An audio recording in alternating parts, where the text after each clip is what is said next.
ఇప్పుడు కేవలం 7,999K up to 10 kgs వరకు బరువు తగ్గి అధిక బరువు నుంచి వచ్చే ప్రధాన సమస్యలను దూరం చేసుకోండి. తెలుగులో రాదనుకున్న క్రేజ్ వచ్చింది. మొదలు ఫ్లాప్లతో ఇబ్బంది పడ్డా ఎక్కువ రెమ్యునరేషన్ తీసుకున్న హీరోయిన్ గా ఎదిగింది. బాలీవుడ్, కోలీవుడ్ లో క్రేజ్ సంపాదించింది. అన్ని బాగానే ఉన్నా 12 ఏళ్ల డ్రీమ్ మాత్రం తీరడం లేదు. అదేంటో చూద్దామా?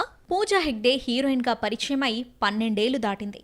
2012లో తమిళ చిత్రం మూగముడితో ఇంట్రడ్యూస్ అయింది. ఆ తర్వాత తెలుగులో ఫ్లాప్ మూవీ ఒక లైలా కోసంతో ఎంట్రీ ఇచ్చిన దువ్వాడతో క్రేజ్ తెచ్చుకుంది.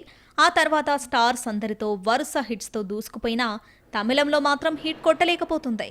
హిందీలో మోహన్ జాదారో వంటి ఫ్లాప్ చూసినా హౌస్ఫుల్ 4తో సక్సెస్ అందుకుంది. ప్రస్తుతం హిందీలో షాహిద్ కపూర్తో జత కడుతుంది పూజ. తెలుగులో స్టార్ హోదా దక్కించుకున్న పూజ తమిళంలో డెబ్యూ మూవీ తర్వాత మళ్లీ అక్కడ నటించలేదు. 10 ఏళ్ల గ్యాప్ తర్వాత విజయ్ బీస్ట్తో తమిళంలోకి రీ ఎంట్రీ ఇచ్చింది.